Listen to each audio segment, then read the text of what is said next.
Et bonjour à toutes et à tous, aujourd'hui je vous raconterai pas l'histoire de Hanouka, ça vous la connaissez, moi ce que je voudrais vous amener c'est les coulisses de l'histoire de Hanouka. Et ça c'est un peu moins connu.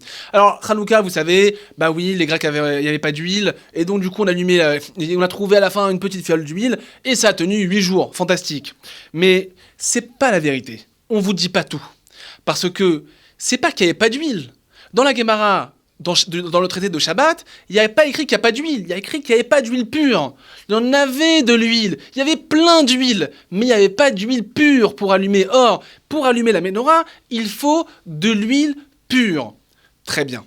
Par contre, ce qu'on ne vous a pas dit, c'est une règle qui est mentionnée dans le Talmud. Et bien, dans le Talmud, il y a une règle qui dit « Touma utra betzibur ». Ça veut dire « l'impureté est autorisée lorsque la collectivité en est atteinte ».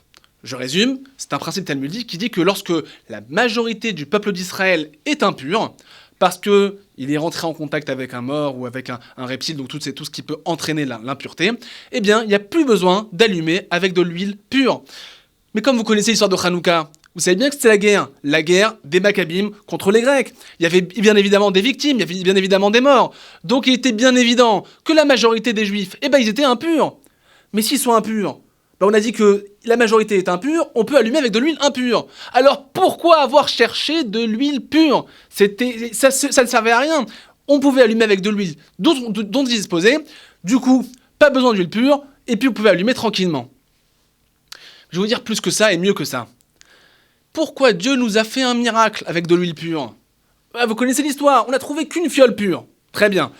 Ils allument avec la fiole, ça tient 8 jours. Mais à quoi ça sert ?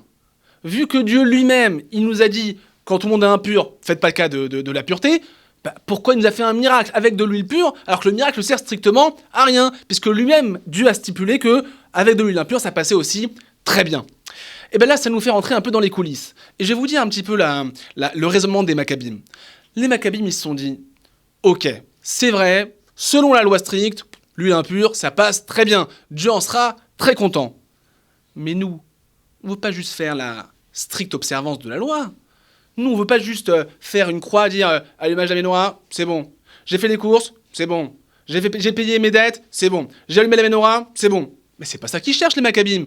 Ils veulent le top, ils veulent le beau, ils veulent plus que la loi, parce qu'ils aiment ce qu'ils font. Et vu qu'ils aiment les mitzvot, du coup, ils veulent faire mieux. Donc, ils vont aller chercher du pur. Ils veulent le hidour, ils veulent l'embellissement de la mitzvah. Pas simplement la mitzvah, l'application radé pâquerette. Ils veulent du beau, ils veulent de l'éblouissant, ils veulent de la lumière. Et ils veulent rapporter cette lumière au peuple d'Israël. Alors, ils vont chercher de l'huile pure, bien que ce n'était pas obligatoire, parce qu'ils veulent faire plus que l'obligation. Ils veulent faire mieux, ils veulent pousser la mitzvah au maximum. Et Dieu, il les récompense. Et comment il fait ? Il leur dit, vous avez voulu faire mieux que ce que je vous avais demandé ? Vous avez voulu faire plus que la simple obligation ? Vous avez voulu faire plus que le strict minimum ? Moi aussi, je vais vous faire un miracle, mais plus que ce que vous avez besoin. Un miracle qui sert à rien. Mais ce miracle qui sert à rien, en fait, il sert à tout. Il sert à vous montrer mon amour. Vous avez aimé ma mitzvah. Vous avez voulu faire mieux que la stricte obligation. Moi, je vous fais un miracle qui est mieux que ma stricte obligation. Un miracle qui sert à rien. Un miracle qui est juste pour vous, qui est le signe de mon amour. C'est un petit peu ça, Hanouka. Hanouka, normalement, dans le Talmud, on pourrait allumer qu'une seule bougie. Mitzvah ner Hanouka, ner Ishu Beito. La mitzvah de Hanouka, la base, la stricte observance, c'est une bougie par foyer, ça suffit. Vehamehadrin, ceux qui veulent faire mieux, l'embellissement de la mitzvah, une bougie par membre de la famille.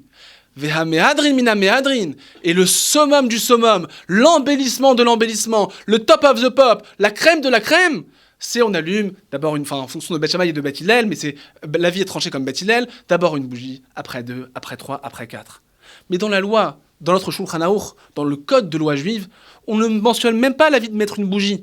On passe directement à l'embellissement de l'embellissement. Et vous savez pourquoi ? Vous avez compris les coulisses. C'est que eux, les Maccabim, ils nous ont montré comment faire mieux, comment faire beau, comment faire plus que l'accomplissement simple. Alors du coup, dans notre loi, on l'exprime tous les jours. Quand on fait Hanouka, on montre à quel point on aime, on montre à quel point on fait les choses bien. C'est pas simplement de faire les choses comme une tâche, mais c'est de les faire parce qu'on aime. Vous savez, des gens qui passent des heures à astiquer leur voiture, mais parce qu'ils aiment leur voiture.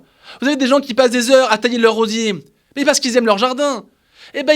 Nous aussi, on passe des heures à allumer des bougies de Hanouka et on fait des belles bougies parce qu'on aime les mitzvot et on montre à Dieu que c'est pas simplement on fait les choses parce que tu nous l'as imposé, mais on fait les choses parce qu'on les aime. Alors finalement, la lumière de Hanouka, la splendeur de cette fête, c'est de dire on se tient pas au minimum, on fait le mieux, on fait le must, et Dieu aussi, il nous fait nos miracles à nous, des miracles qui n'ont pas d'utilité technique, mais qui ont l'utilité de nous montrer à quel point il veut nous donner cette lumière. Bonne fête à toutes et à tous.